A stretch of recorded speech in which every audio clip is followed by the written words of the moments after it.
Welcome, Mindsetters, to this grade 10 session of Learn Extra, doing Maths Lit. Hope you guys are ready. Now, what are we going to be doing, Haley? Hi, Ty. Hi, grade 10s.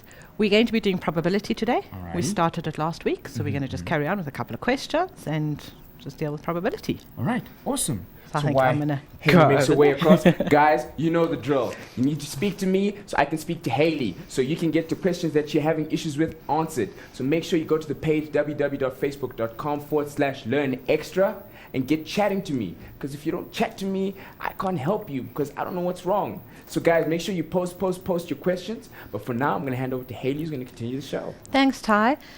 Welcome, grade 10s. Okay, so today we're doing probability. And before we start, you know what we do every session? We look at our numbers. So last week, we were very happy to say we were 11,041.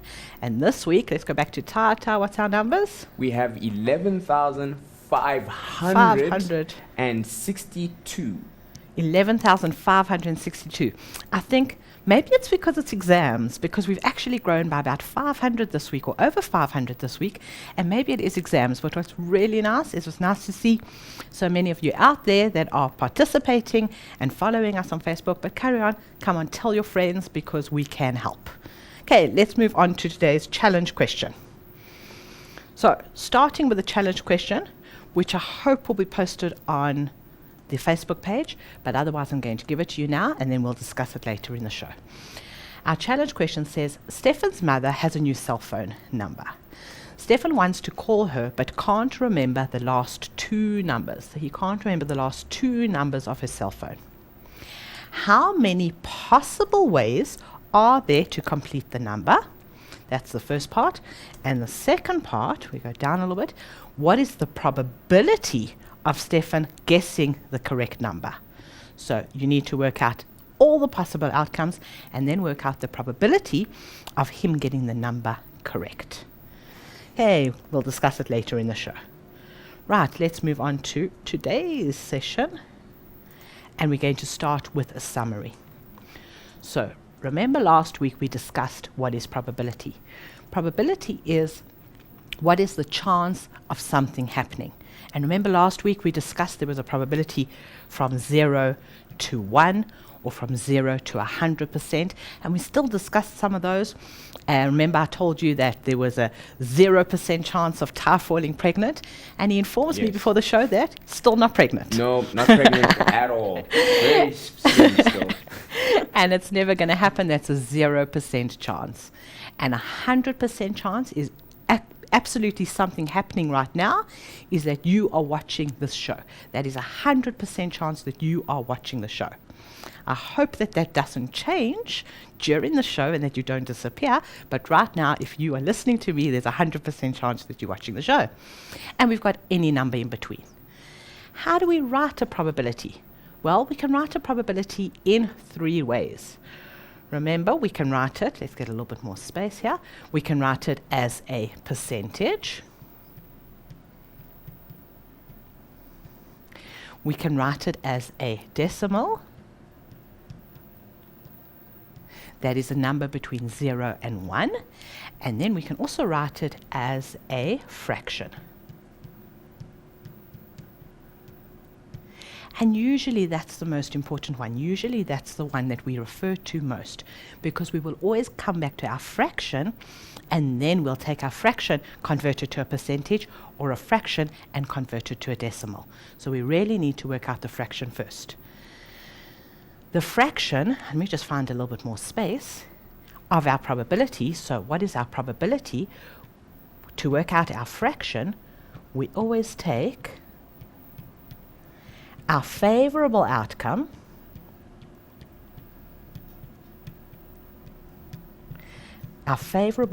So that is, what are we looking at? What do we want? And we divide that by our total possible outcomes.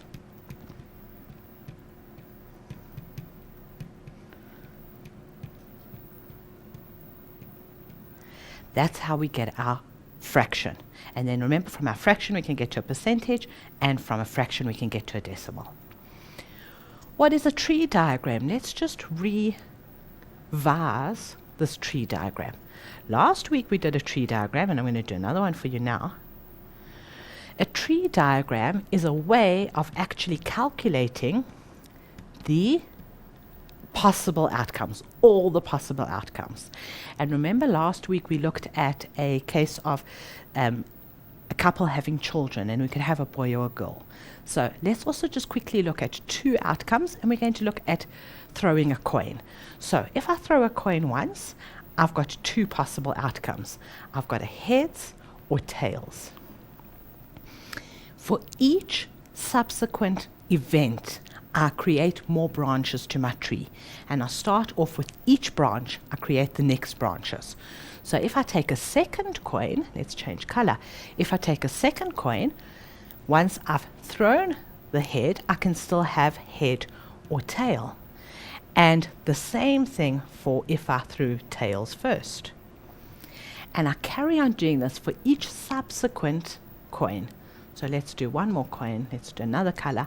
If I had another coin, could be heads or tails, and for each branch, I must complete all the outcomes for that event. So we keep repeating the event for every single branch of the tree. And then remember, I told you how to read it. We start from the beginning and we go, well, okay, that's heads and heads and heads, and then we write out our outcomes. And then we go back to the beginning, we've got heads, heads, and tails. I don't think I need to write them all out, because I think that should be enough to give you the revision that we need for you to actually accomplish a tree diagram. Okay. So just important to remember, every event has branches, and every branch needs to have the next event's branches. I'll tell you what, why don't we start some questions? Right. Let's look at this question one. We've got a shop that sells ice cream cones with 2 scoops of each. Should we go shopping for ice cream? I can handle some ice cream now, Ty. Sounds delicious. The owner stocks 5 different flavors of ice cream. And these are our flavors. We've got vanilla, chocolate, strawberry, lime, and caramel. Oh, they sound absolutely delicious. In how many ways can you choose 2 different flavor scoops? So they're asking us for the outcomes. How many possible outcomes are there? So the best way to do this is let's do a tree diagram. So let's find some space. Okay, I think we should have enough space here. Right, we're going to start with the first event. Our first event now, we have 5 different scoops. So we're going to choose, and they have to be different. So we're going to start with our 5 different flavors. So our flavors were vanilla, chocolate, strawberry, lime, and caramel. I'll make it a CA. Right, those are the total outcomes for that particular event. That's choosing 1 scoop. Now my second event is choosing my second scoop. So for this, I'm going to change colors. I now need to create the outcomes if I chose vanilla to start. Now remember, it said 2 different scoops. So in this case, I need to leave out vanilla because I can't have 2 vanillas. So there are 4 left. I've got chocolate, strawberry, lime, and caramel. And I need to create that for each one of my branches. But just to ensure that I don't repeat the flavor that I already have. So now I've got chocolate, and I'm going to create the outcomes here. I think I'm going to move it along to here. Right? And I'm going to, not chocolate, I now need vanilla, or strawberry, or lime, or caramel. And then for lime, let's do lime here. We've got, no, let's start with vanilla. Vanilla, chocolate, can't have lime, chocolate, what was my next one? Vanilla, chocolate, strawberry, and caramel. And finally, I'm just going to move that across, just because I don't have enough space on the board and I want you to be able to see the full tree diagram. So my caramel, I've got vanilla, I've got strawberry, I've got lime, and I've got chocolate.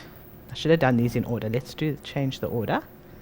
Vanilla, chocolate, strawberry, and lime.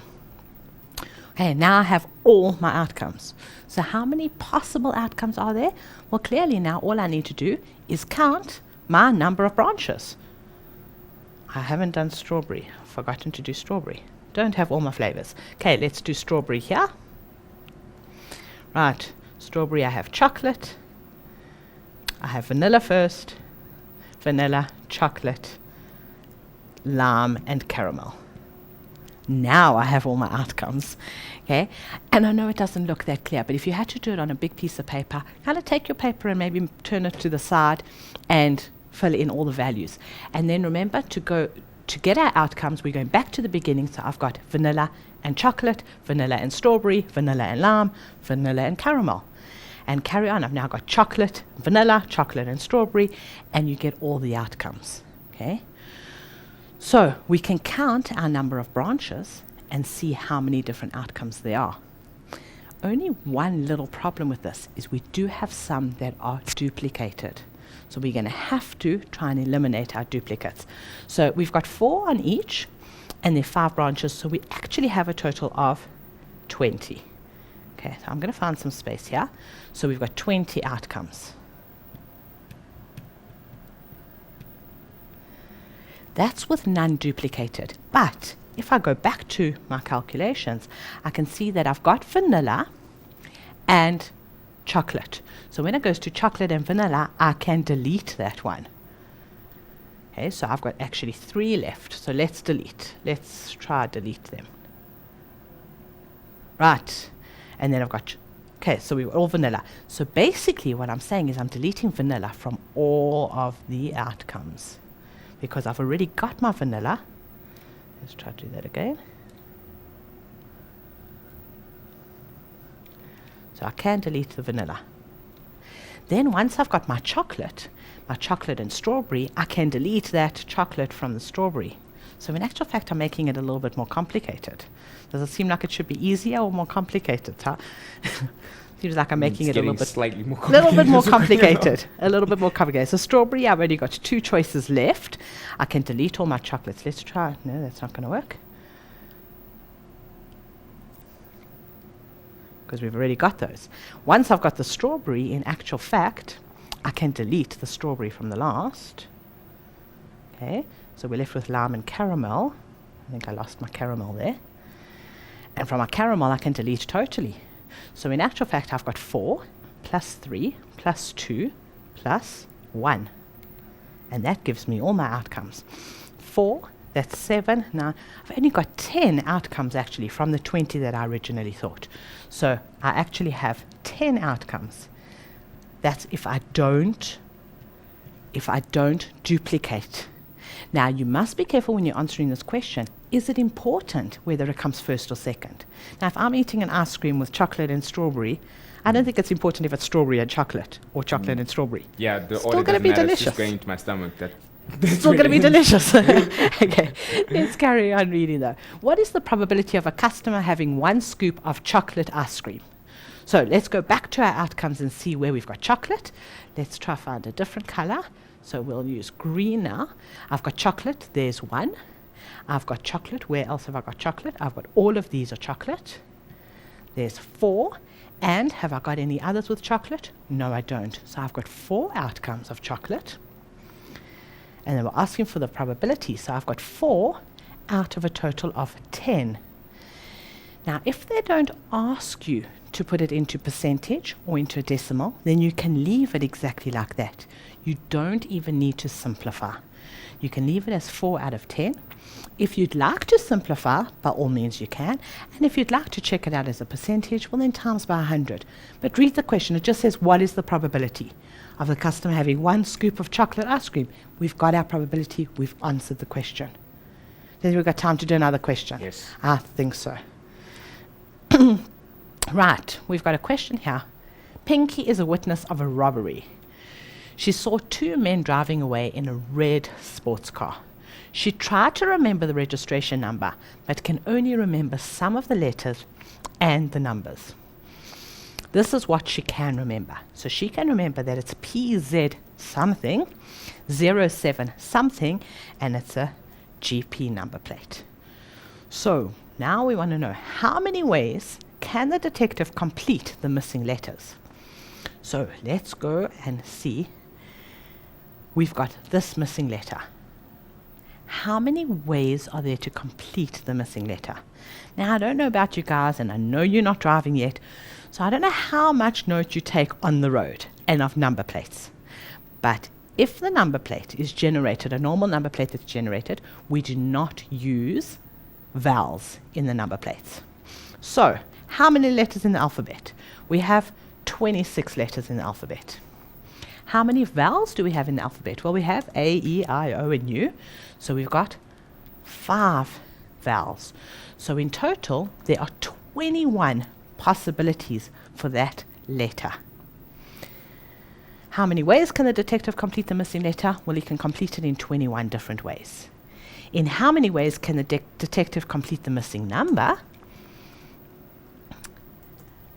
How many numbers are there? We go from 0 to 9. So there are, in fact, we go from 0 to 9. There are, in fact, 10 different numbers.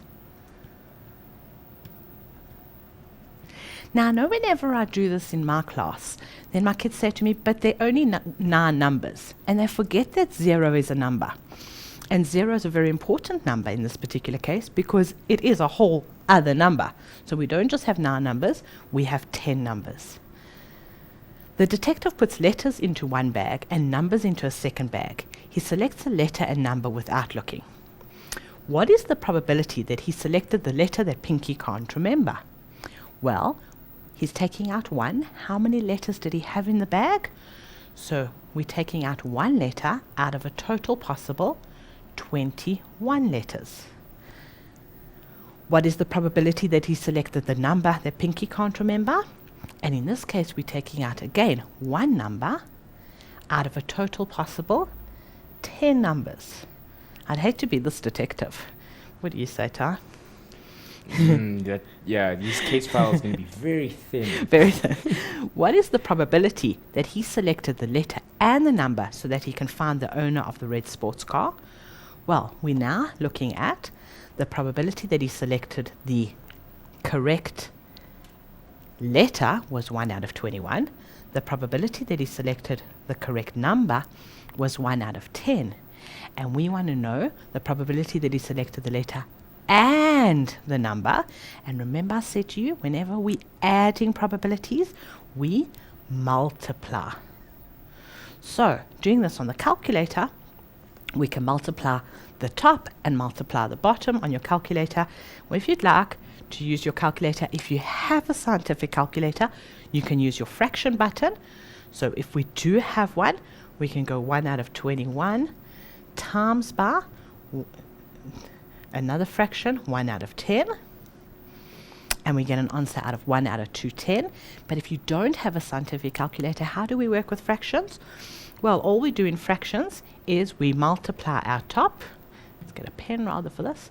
We multiply the top, so 1 times 1 is 1, and 21 times 10 is 210. Now, that number doesn't mean very much to me. I'd actually like to see it as a percentage. I've answered the question.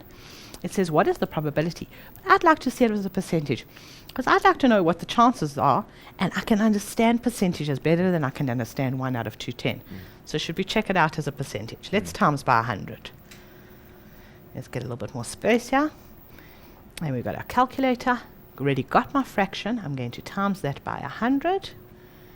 And see, it is actually 0.48%. Cut off for that. And what does that mean? That means he's got less than a 0.5% chance of randomly choosing the correct letter and number for this number plate. Those are very, very slim chances. Very slim chances. I'm somehow not sure that they're going to find this robbery. Yeah. But I think, you know what, let them think about this. Do the challenge question and let's take a bit of a break. All right. So guys, you heard Haley. Guys, make sure you take a nice little break. Go grab some snack on, whatever you need to drink, whatever you need so you don't have to get up and go to the bathroom or fidget or whatever, so you can pay attention and make notes. But for now, guys, we're going to see you after this break.